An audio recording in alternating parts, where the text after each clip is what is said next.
Colours of life में आइए आज सुनते हैं मीनू त्रिपाठी जी की लिखी कहानी सरनेम। मम्मी जी, आप यहीं बैठिएगा, मैं व्हील चेयर का इंतज़ाम करती हूँ। अपनी सास का बुझा चेहरा देखकर आरवी उन्हें समझाती हुई बोली, मम्मी जी यहाँ स्टेशन में बहुत चलना पड़ता है, अब बेवजह तंग हो जाएंगी। अरे फिर भी अब इतना भी न चल सकूँ तो। हेमलता के कमज़ोर शब्दों पर आरवी अड़ गई। अरे मम्मी, आप तो मज़े से व्हील चेयर पर बैठो, पापा और मैं आपको लेकर जाएंगे। थोड़े दिन की बात है, ऑपरेशन के बाद देखना अब इसी स्टेशन पर अपने पैरों से चलकर आएंगी और मेरठ जाएंगी। यह सुनकर मायूसी से हेमलता हथियार डालती सी बोली, जा ले आ व्हील चेयर। हेमलता की मनोदशा केदार से छिपी नहीं थी। जिस स्त्री ने घर भर की धुरी बनकर जीवन जिया हो, वह घुटनों के कारण इतनी असहाय हो जाए कि चलने फिरने के लिए व्हील चेयर का सहारा लेना पड़े, यह दुख किसी पहाड़ से कम नहीं था। व्हील चेयर के साथ बाहर निकलते ही संयम दिखा, तब जाकर हेमलता और केदार के चेहरे खिल गए। आरवी शर्मा आपको संभाल कर लाई या नहीं? यह बोलते हुए वह माता पिता के पैर छूने लगा और फिर अपनी माँ को ध्यानपूर्वक व्हील चेयर से कार तक ले गया। रास्ते भर नए शहर को केदार हेमलता कौतूहल से निहारते रहे। करीब 20 मिनट के अंदर ही वह बेटे बहू के नए फ्लैट में पहुंच गए। ऊंची 5 मंजिली इमारत देखकर हेमलता के चेहरे पर चिंता की रेखाएं घिर आईं, जिसे भांपकर आरवी बोली, मम्मी इस फ्लैट में 2 लिफ्ट हैं, लाइट जाती है तो जनरेटर से ये चल जाती हैं। लिफ्ट से तीसरे फ्लोर पर पहुंचते ही दरवाजे के बाहर गमलों में लगे स्वस्थ हरे भरे और दरवाजे के कोने में कड़ियों में लगी घंटियां हवा से धीमी धीमी बजती हुई भली लगी। नेम प्लेट पर नज़र ठहर सी गई। उस पर लिखा था, मिसेस आरवी शर्मा, मिस्टर संयम कनौजिया। नेम प्लेट की ओर ताकते हुए हेमलता केदार के चेहरे पर कुछ सख्त से भाव आए, जिसे उन्होंने जब्त करने की कोशिश की। सास ससुर के भाव से असहज आरवी जल्दी जल्दी सामान अंदर करने लगी। सुरुचिपूर्ण ढंग से सजा घर का हर एक कोना आरती की रचनात्मकता को दर्शा रहा था। अपनी अटैची और बैग के पीछे पीछे हेमलता और केदार एक कमरे में गए तो आरवी बोली, मम्मी यहाँ बालकनी है, वहाँ से नीचे बना पार्क दिखता है और ये अटैच बाथरूम। आप लोग हाथ मुंह धो लो, फिर चाय पीकर घर देखना। उसके चेहरे पर उत्साह झलक रहा था। हाथ मुंह धोकर हेमलता पति के साथ बैठक में आई तो देखा आरवी नाश्ता लगा रही है और संयम चाय बना रहा है। चाय पीते समय आरवी बोली, जब घुटना ठीक हो तब आप इस पार्क में पापा जी के संग घूमने जाइएगा। यह सुनकर हेमलता मुस्कुराकर बोली, घूमने फिरने के लिए तो मेरठ ही ठीक है, वैसे भी अगले हफ्ते तुम कनाडा जा रही हो, क्या घूमेंगे पार्क वार्क, कौन सा यहाँ बसेरा डालना है। यह सुनते ही आरती और संयम एक दूसरे का मुंह ताकने लगे तो हेमलता ने अपनी बात पर गौर किया कि कहीं बेध्यानी में वह गलत तो नहीं बोल गई। पर उसने यह बात किसी गलत नीयत से नहीं कही थी, साफ मन से यह बात कही थी। इसमें झिझकना कैसा? पूरे 3 साल के लिए बेटा कनाडा जा रहा है तो जाहिर सी बात है बहू भी जाएगी ही। शाम को संयम ने ज़बरदस्ती उन्हें फ्लैट से नीचे उतारा, पर एक चक्कर में ही हेमलता के घुटने ने साथ छोड़ दिया, इसलिए केदार उसे ऊपर ले आए। घंटी बजाते बजाते एक बार फिर नेम प्लेट पर नज़र पड़ी, मिसेस आरवी शर्मा, मिस्टर संयम कनौजिया। उफ, कैसा अटपटा लग रहा था। चेहरे पर तनाव सा आ गया। आरवी संयम कनौजिया भी तो हो सकता है, पर आजकल के यूथ का क्या कहें, अपने अस्तित्व का झंडा लेकर खड़े हो जाते हैं हर जगह। रात को विचारों में डूबी हेमलता ने सहसा करवट बदली। नई जगह होने से नींद नहीं आ रही थी। रह रहकर नेम प्लेट आंखों के सामने घूमती रही। नेम प्लेट से बंधे तार उसे 1 साल पहले हुए बेटे की शादी की ओर ले गए, जब आरवी बहू बनकर उनके घर आई थी। हेमलता ने नोटिस किया था कि वह किसी बात पर भी संकोच नहीं करती थी। कोई उसे पूछता तो वह बड़ी बेबाकी से बात करती। कभी कभी तो अटपटा भी लगता जब वह किसी रीति रिवाज को देखकर प्रश्न भी पूछ लेती। क्यों होती है, क्या होता है, सरीखे प्रश्नों पर झल्लाकर संयम की ताई जी ने कटाक्ष भी कर दिया था। बहू, ये रस्में पीढ़ियों से होती आ रही हैं, हमने निभा दी बिना किसी सवाल के, सो क्या जाने क्या होती हैं, बस होती हैं। यह सुनकर आरवी ने चुपचाप बाकी की रस्में पूरी की। हेमलता नई बहू की साफगोई और उत्सुकता को समझती थी, पर वह अपने किसी रिश्तेदार के सामने कोई हास्यास्पद स्थिति नहीं चाहती थी। घर में नई बहू के आने की गहमा गहमी में केदार के दोस्त की पत्नी, जो शादी में किसी वजह से नहीं आ पाई थी, नई बहू से मिलने घर आई। आरंभिक बातचीत के दौरान उन्होंने आरवी से सहज प्रश्न किया, क्या नाम है तुम्हारा? यह सुनकर स्मिथ मुस्कुराहट के साथ वह बड़े आत्मविश्वास के साथ बोली, जी आरवी शर्मा। बड़ी ही सहजता से नई नवेली ने जवाब दिया तो वहां मौजूद महिलाओं पुरुषों के हुजूम में हंसी का फव्वारा सा छूटा। तभी किसी ने हंसकर कहा, अरे अभी आदत नहीं है ना, इसलिए बेचारी आरवी कनौजिया की जगह शर्मा बोल गई। हेमलता की जेठानी बोली, शर्मा तो मायके का सरनेम है। अरे अब तो ये सरनेम भुला ही दो बहुरिया, अब तो सरनेम पतिदेव का ही लगेगा। संयम कनौजिया की पत्नी आरवी कनौजिया। इस प्रकरण को संयम की भाभी ने संभालते हुए कहा था, अरे चाची, जब मैं आई थी ना तब बड़े दिनों तक मोहंती बोल जाती थी, फिर कनौजिया की आदत पड़ गई। कोई ना, इसे भी आदत पड़ जाएगी। पर दीदी, आरवी के साथ कनौजिया शर्मा ही नहीं रहने दे सकते क्या? आरवी के कहते ही सबकी त्योरियां चढ़ गई थीं। तभी संयम बोल पड़ा, हाँ एक्चुअली तुम्हारे नाम के आगे शर्मा सरनेम ही सूट करता है। वैसे जब इतनी उम्र इस सरनेम के साथ गुजारी है तो आगे क्या दिक्कत है? यह सुनते ही मानो सबको बिच्छू डंक मार गया। इस बात पर घर में जंग सी छिड़ गई। बड़ी बुढ़िया नाराज थी। ये कहा गया कि शादी के बाद ससुराल का सरनेम ना अपनाने वाली बीवियां अपने पति पर हावी होती हैं। ये जाने कौन सा चलन शुरू हुआ है। सरनेम बदलने की परंपरा तो बहुत पुरानी है, इसमें तो शान बढ़ती है, पर आजकल की लड़कियों को मायके के सरनेम को अपनाने में शान प्रतीत होती है। आदि आदि। जितना मुंह उतनी बातें लिए मेहमान विदा हुए।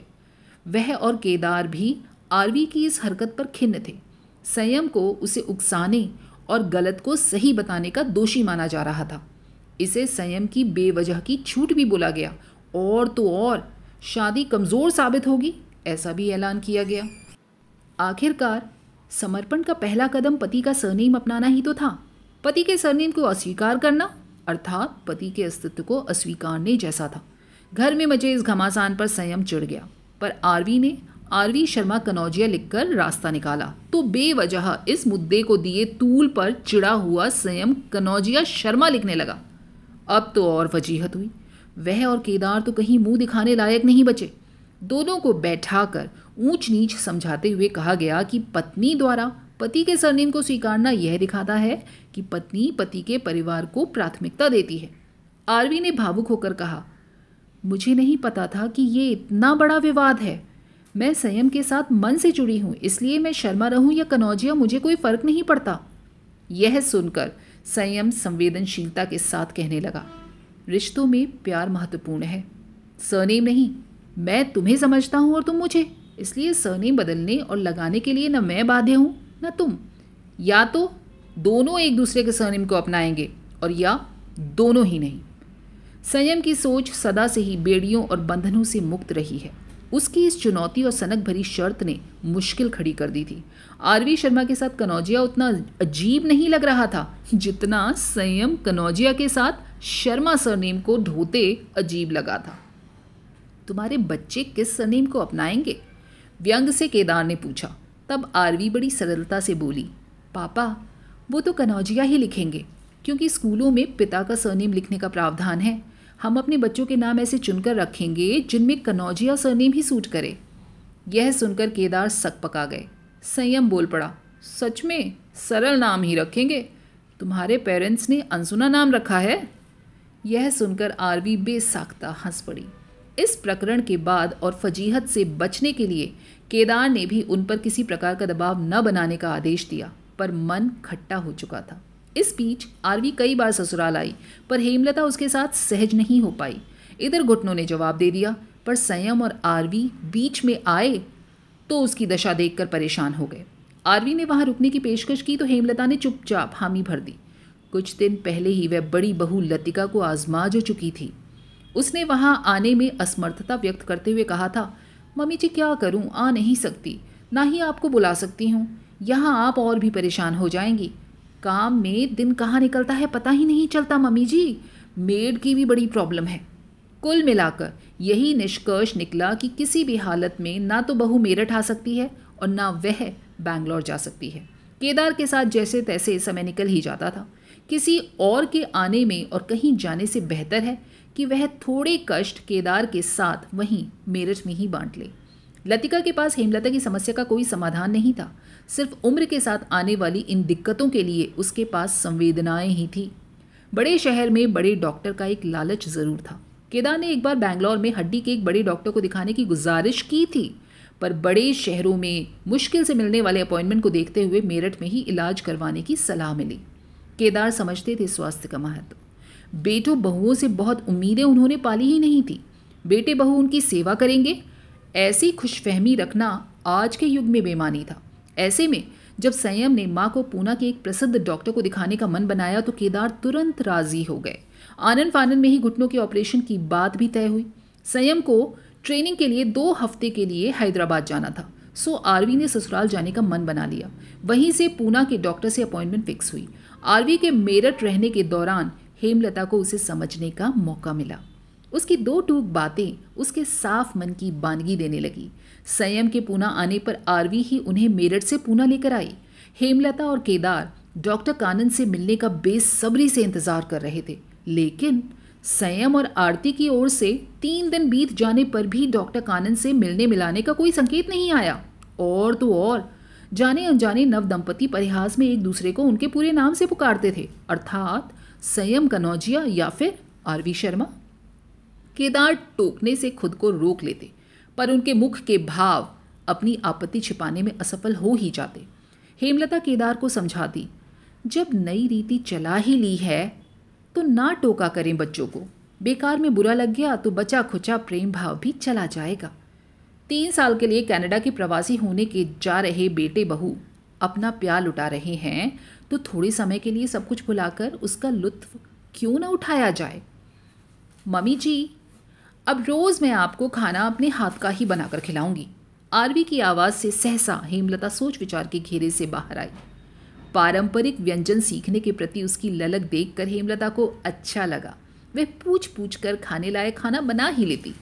6 दिन बीतने पर भी जब नी रिप्लेसमेंट की कोई बात नहीं हुई तो केदार ने रात के खाने के समय पूछ ही लिया, तुम्हारी डॉक्टर से कोई बात हुई क्या?